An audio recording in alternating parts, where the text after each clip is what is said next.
As is very evident from the title itself and from the screen that you see in front of you, our topic of discussion today is the axilla. Axilla is an incredibly important topic as far as the upper limb anatomy is concerned, because this is the first topic where a very three-dimensional approach is required, and it has got a bunch of associated structures. It has got a somewhat, I wouldn't say complicated, but it has got a somewhat decent structure which is requiring three-dimensional approach. So anyways, axilla is a mixed bag, and axilla is our topic of discussion for today. What we are going to study in this topic of ours, this discussion of ours, will be very simply, very primarily the walls and the boundaries of axilla for the most part. As far as the contents of axilla are concerned, we will make separate video discussions for each one of them. So let's start without any further discussions. Let's start our topic. So axilla, the Latin for which is armpit. So it is a Latin term, and the layman's term for axilla is armpit. So we obviously know what the axilla is and grossly where the axilla is, right? Now, how do we deal with this? How do we deal with this complex structure? We deal with it under three headings. The first one, as you can see, is the boundaries of the axilla. Next, we study about the walls of axilla. And finally, we deal with the contents of axilla. Now remember that boundaries and walls together is what we are going to study in this discussion of ours, and these two structures, or rather these two aspects of axilla, are what constitute the structure of the axilla. So in this discussion of ours, we will be dealing with the structure of axilla. Okay. Now let's understand the shape of axilla, or how the axilla is actually shaped. So as you can see, this over here, this is a pyramid, right? We all know pyramids, Egypt, all of that. Now suppose you cut off the top portion of this pyramid. So what you're essentially doing is you're removing a small pyramid from the big pyramid itself. Alright, this green shaded portion you're removing here. What you're left with is this cut off pyramid. This structure is what we say to be a truncated pyramid. See, this over here, this is a transparent model. This is a truncated pyramid. So why are we discussing about a geometrical shape here? This is a geometrical shape, right? Just like circles or triangles. This is a pyramid, and we are talking about truncated pyramid. Why? What does that have to do with axilla? Very simply speaking, axilla is a truncated pyramid. How? Well, you see, this is the truncated pyramid, right? Now let me bring up the axilla.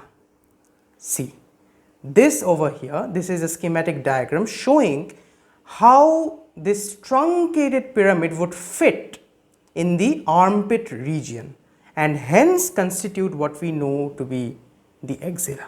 So now is it very evident how the axilla is shaped as a truncated pyramid and how geometrical it is, by the way. So this is a three-dimensional approach by this schematic diagram. Okay. So this is how the truncated pyramid would fit inside the armpit region, and this is how the axilla is shaped.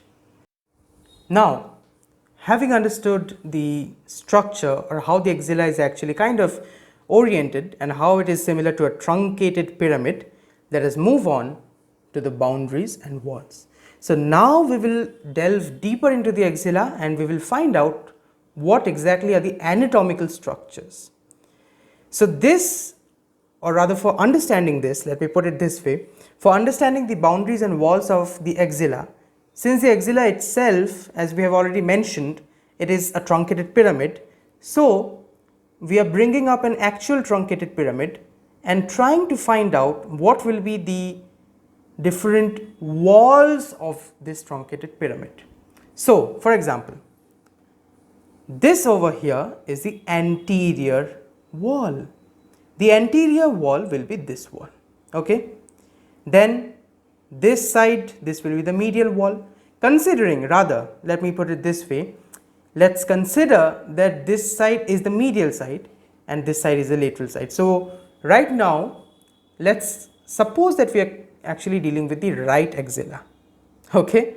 So if we are dealing with the right axilla, then this side becomes the medial wall, right. Then that becomes the lateral wall. Opposite to the medial wall, that wall becomes the lateral wall, and this over here is the posterior wall. Opposite to the anterior wall, we have the posterior wall. Opposite to the medial wall, this is the lateral wall. Apart from these four walls, we also have an apex, which will be this over here, right? And opposite to the apex, we will have a base.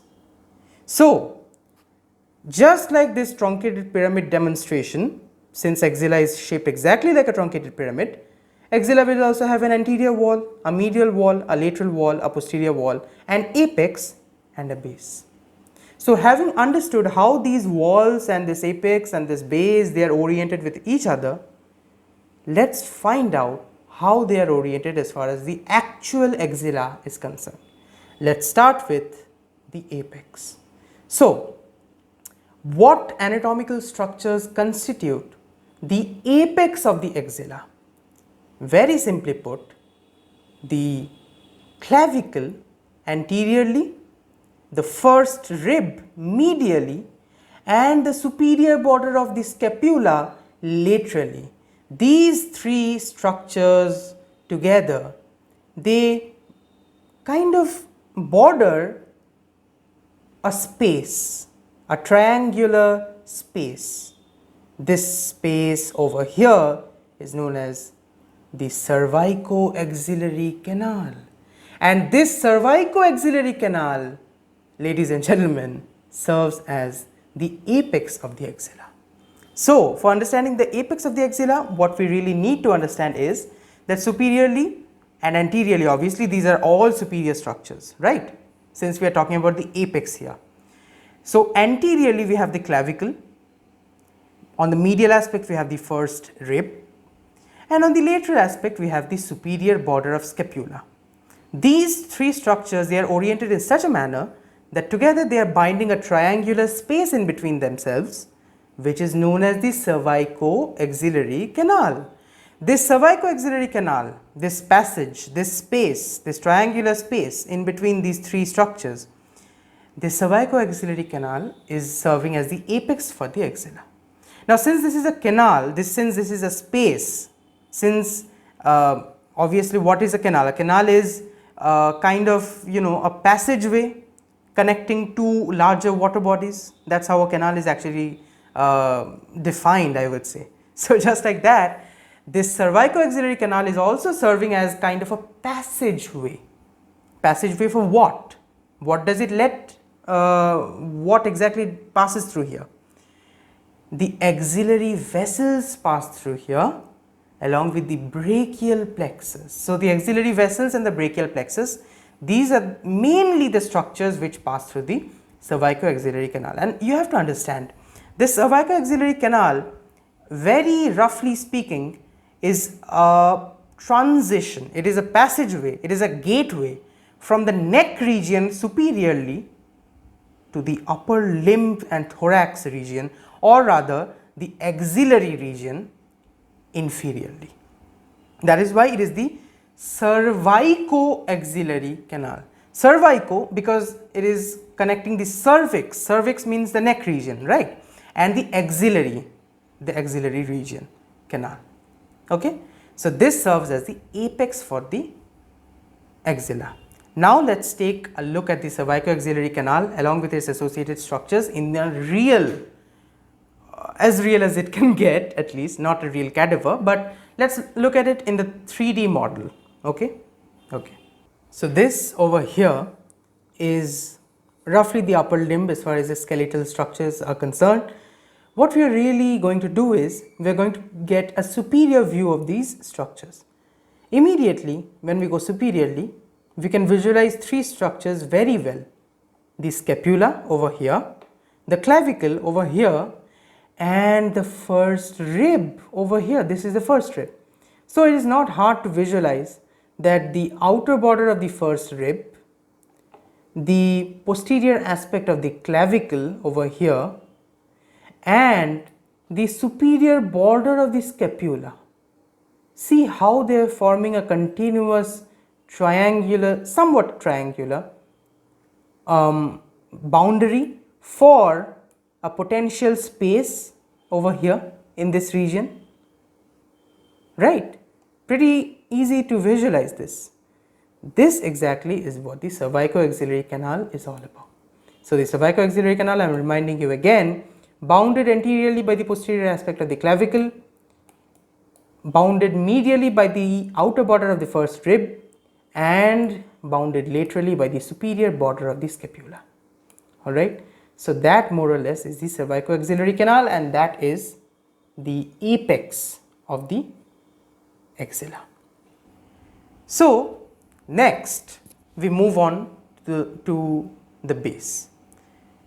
So as far as the base of the axilla is concerned, what are the structures? Well, first of all, skin, superficial fascia, and the axillary fascia. These are the three structures mainly which constitute the base. Now, what you really need to understand here is that base of the axilla is not really something very special. So no special structure actually, or no special muscle as such constitutes the base. So we know that our armpit, obviously it has skin, right, and deep to the skin there is a superficial fascia, and since that region the axillary vessels are passing along with the later we will come to know the intraclavicular or the infraclavicular part of the brachial plexus. Since those structures are encapsulated by a fascia known as the axillary fascia, which we will come to know later. So these three structures, the skin, superficial fascia and the axillary fascia, more or less they constitute the base. So if I can just bring a model over here, or not a model, a schematic diagram, this over here is a pretty good representation for what is actually going on. So as you can see, this is the axilla region, this is the upper limb region, this is the thorax region, in between them the triangular pyramidal space, the axilla region, right? So what I am trying to actually really demonstrate over here is that obviously the skin has been stripped off, right, and for the most part the superficial fascia has also been stripped off from this diagram. But still I would say that this diagram is a pretty good demonstration, because the skin and superficial fascia, it's not really difficult to imagine that they are present, right? We don't need an actual visualization for them.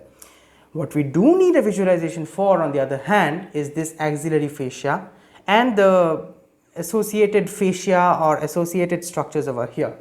So as you can see, this entire structure, this entire region is covered by one fascia or the other. This over here, this muscle that you can see, is the pectoralis minor, and very interestingly enough, this is something that we had talked about in the axillary artery discussion as well a little bit, is that this pectoralis minor and this associated region of the pectoral anatomical domain, this region is covered by the clavipectoral fascia. Alright. Now a part of the clavipectoral fascia extends towards the axilla as a special structure known as the suspensory ligament of axilla. The suspensory ligament of axilla, what it does is, it actually is attached to the base region. As you can see, this is the suspensory ligament. You can see this second bracket, this brace over here. What they have tried to demonstrate over here is that this is the suspensory ligament of the axilla. So you can pretty well visualize that this suspensory ligament of axilla, this is going on to attach to the base region. So what is the base region of axilla from this diagram? This region. This over here will be the apex region, so this will be the base region. Okay. Suspensory ligament of axilla, what this will do is, this will keep the base pulled Alright, so it is a supporting structure. And from what exactly is it derived, or what is this suspensory ligament of axilla a part of? Very simply speaking, it is a part of the clavipectoral fascia. We will come to the clavipectoral fascia in a little bit when we will talk about the anterior relations. So now can you understand how the base is formed by the skin, the superficial fascia and the axillary fascia? See, very faintly you can see over here, these are the axillary vessels. And it's not hard to imagine that the brachial plexus nerves will also be coming towards this region. So these axillary vessels, they are ensheathed or encapsulated in a special fascia known as the axillary fascia. So this axillary fascia also becomes a part of the base of the axilla. Okay, that completes the base of the axilla. Now let's move on to the next structure, the anterior wall of the axilla. So what exactly, so this is where visualization comes into play. All right, what are the structures? First of all, let's list down the structures and then we will try to explain them. Pectoralis major, a muscle. Clavipectoral fascia, the structure which we were just talking about a bit earlier, and the pectoralis minor. These are the three structures which constitute the anterior wall. How so? And again, obviously from the pectoralis major is the superficial structure, clavipectoral fascia is deeper to the pectoralis major, and pectoralis minor is the deepest of these three structures. Now let's try to understand this. Another diagram, but don't worry, we will take a look in the 3D model as well. This over here, this side, the pectoralis major has not been dissected out. So it is pretty easy to understand how the pectoralis major is a part of the anterior wall of the axilla. See, now in this side the pectoralis major has been cut out. So you can see that this space over here, notice the mouse pointer please.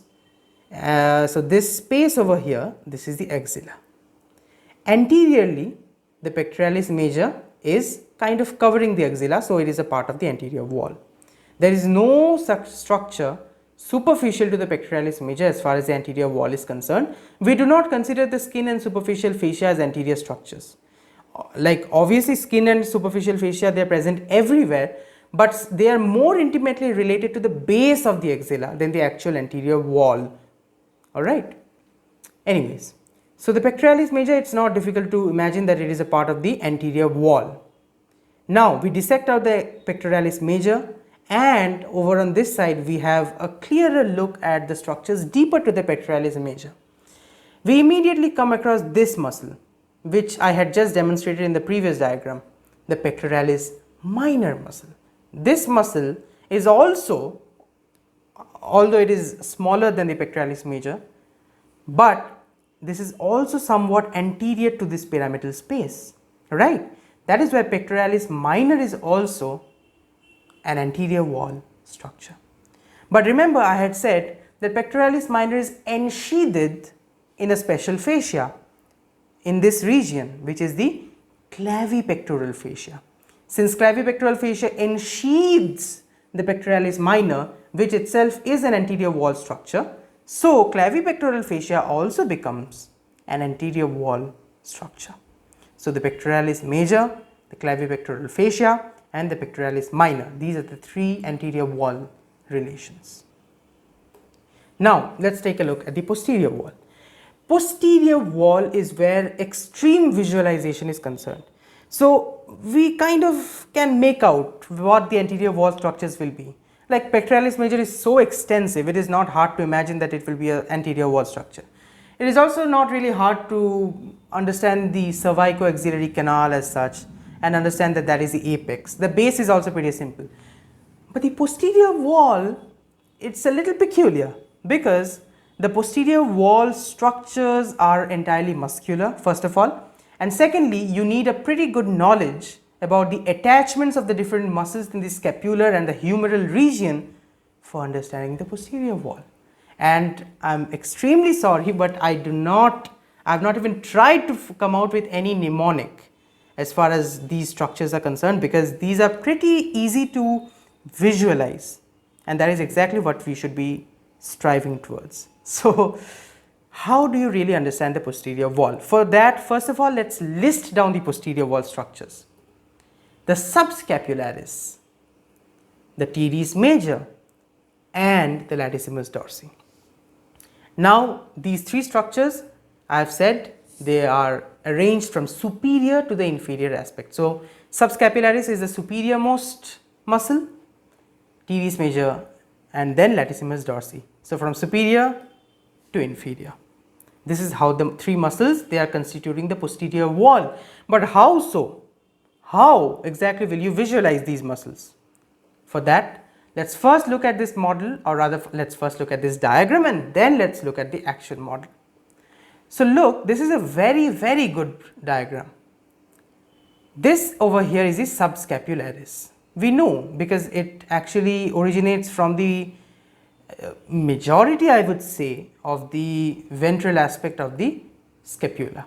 So it's not hard to imagine that this is the subscapularis, a pretty extensive muscle, moving on towards the humerus and inserting onto the lesser tubercle, right? So this is how the subscapularis is oriented. And do not forget that what you're really visualizing right now, or what you're looking at right now, although we are seeing the anterior view, but these structures themselves will be posterior to the axilla. Why? Because there are a number of structures. The entire thorax is anterior to the scapula and these three muscles. So it's not hard to imagine why these muscles will be posterior as far as the axilla is concerned. Are you getting me? These three muscles, right now what you are seeing is not the posterior view, although we are looking at the posterior wall, but right now the view that we are seeing this diagram in, this is the anterior view, alright. But what I am trying to really grasp your attention towards is the fact that although this is the anterior view, do not confuse these structures to be anterior relations, they are posterior relations, alright, because these structures are pretty deep. We have removed a lot of structures from over here. The entire anterior wall has been removed, the ribs have been removed, the entire lateral medial wall, I wouldn't say the lateral wall, but the medial wall has been removed completely. Then we have come across this entire structure. That is why this is the posterior wall. So the subscapularis, superior most, then this muscle, this is the teres major muscle. Teres major is very peculiar. Why? Because teres major, although it originates from the dorsal aspect of the lateral border of the inferior aspect of the scapula, that's the entire sentence by the way, but although it has a dorsal origin, but it moves anteriorly. It moves anteriorly and gets inserted onto the humerus, the medial lip of the intertubercular sulcus, to be a little bit more precise. So what I am trying to really bring your attention towards is the fact that teres major has a posterior origin but an anterior insertion. That is why teres major gets a chance to become a posterior wall structure of the axilla. On the other hand, the other structure, teres minor, never confuse that to be a part of the posterior wall. Do you know why? Because teres minor never, and I repeat, never peeps out from the posterior aspect.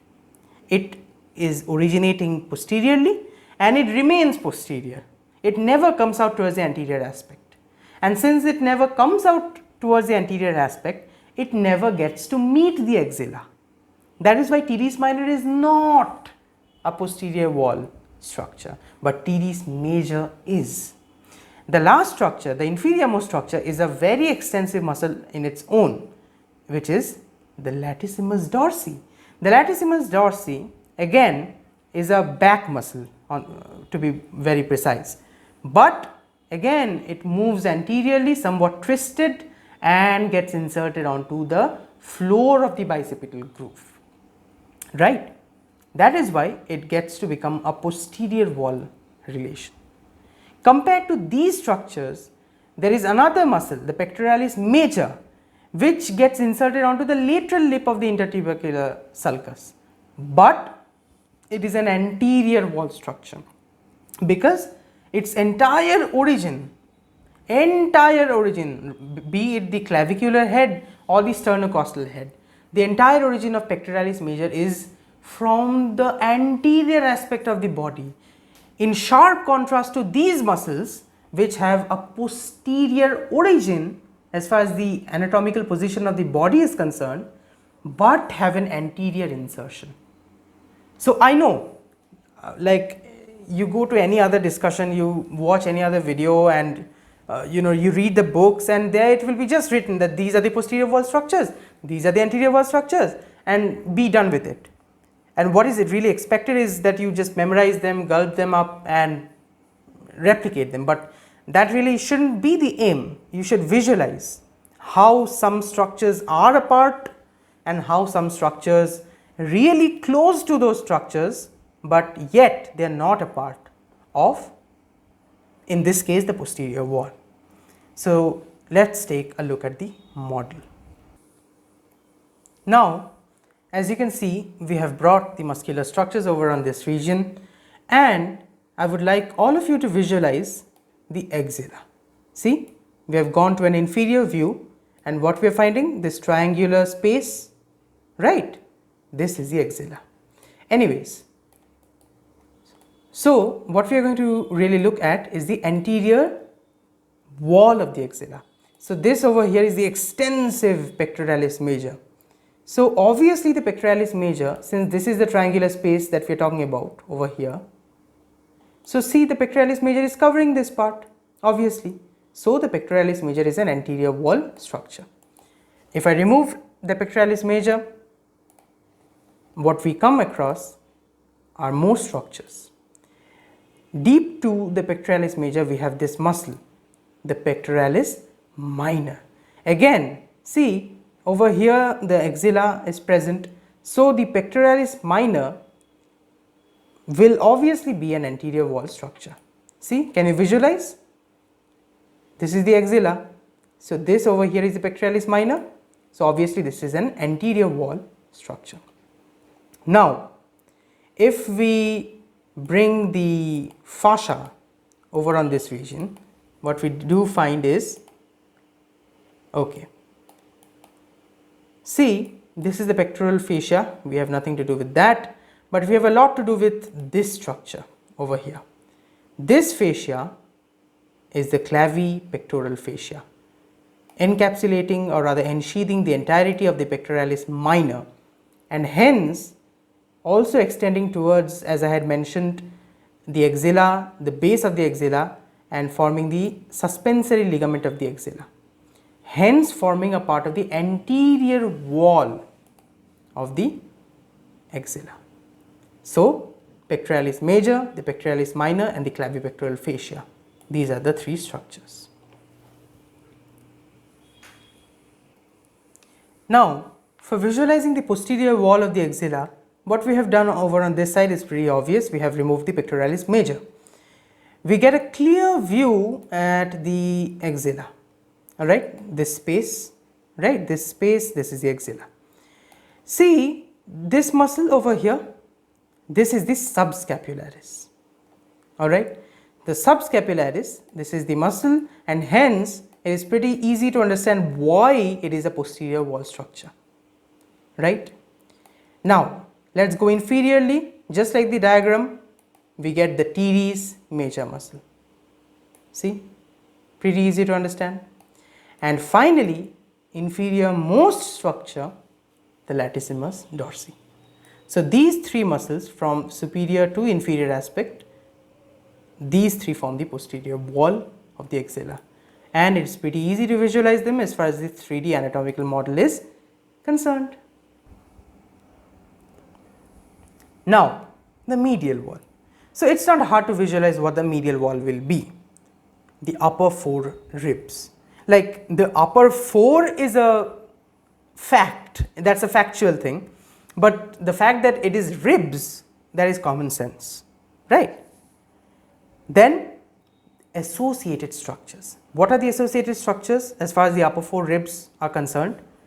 The intercostal muscles, obviously, in between the ribs, be it the external intercostals, the internal intercostals, the intercostalis muscles, all of those, they will be part of the medial wall because they make up the thorax region, so to speak. Along with that, there is another very important muscle, which is the upper part of the serratus anterior. Serratus anterior, if I can just bring up this diagram over here, is this muscle. It is originating by these fleshy slips from the entire lateral part of the thorax, but lateral wall of the thorax will be medial wall of the axilla. So, upper four ribs means not the entirety of the serratus anterior, but only the upper part of the serratus anterior will be part of the medial wall of the axilla. So, the upper four ribs, they will be part, and along with that the upper part of the serratus anterior. These are more or less the associated structures. The lateral wall, on the other hand, let's look at that. First of all, the upper part of the humerus, to be a bit more precise, as it is written, the region of the bicipital groove, and the coracobrachialis and the short head of biceps brachii. Now, try to understand. This diagram is just to show you, this diagram will not explain coracobrachialis or short head of biceps brachii. I will use the 3D model to really even the odds there. But what this diagram is really meant for is to understand this part, that is how the upper part of the humerus is part of the lateral wall of the axilla. So, see, this is the truncated pyramid and this is giving an overview of the axilla itself, right. So, this side is the lateral wall, this is the lateral wall, right, this is the lateral wall. So, we can really understand that the upper part of the humerus, more so the region of the bicipital groove, because that is the upper part of the humerus, will be a part of the lateral wall, right. Now, let us look at the model for understanding coracobrachialis and short head of biceps brachii. Now, in this same model, let us try to understand the lateral wall. So, obviously, as you can see, this side is the lateral side, right. What are the structures immediately lateral to this space over here? As we can see, we know that the humerus is there, over there. This is the humerus. So, obviously, the humerus will be a lateral wall structure. But what else is the lateral wall, or what else are the lateral wall structures as far as muscles are concerned? Well, we have this over here, the short head of biceps brachii. And if we hide the short head, we get another muscle lying exactly deep to the short head of biceps brachii, encapsulated or rather covered by the short head, known as the coracobrachialis. So, short head of biceps brachii and coracobrachialis, both of them, we know that both of them actually originate from the coracoid process, and what's more interesting to note here is that they originate from the coracoid process and they move laterally. This sentence, they move laterally, this is the reason why they get to become a part of the lateral wall of the axilla.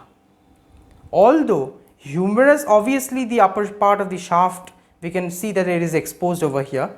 So, we can easily make out that it will be a part of the lateral wall of the axilla. But why are these two muscles, the short head of biceps brachii and coracobrachialis, why are these two muscles a part of the lateral wall? It is pretty easy to understand. That is because they originate medially, but they move laterally towards the humerus, and at the axilla region they are part of the lateral wall, alright. So, that is how you understand. Medial wall, again you can kind of visualize, this side is the medial side obviously. So, the ribs will be part of the medial wall. To be a little bit more precise, the upper four ribs, the first, second, third, fourth, more or less these are the medial wall of the axilla. Along with that, the associated structures that I mentioned, these muscles that you can see, the intercostal muscles, the external intercostals over here, a little deep to them, there will be the internal intercostals, I'm sorry, and the intercostalis intimus muscles as well. So, all the intercostal muscles, they will be medial wall structures as well. Along with that, this muscle over here, the serratus anterior.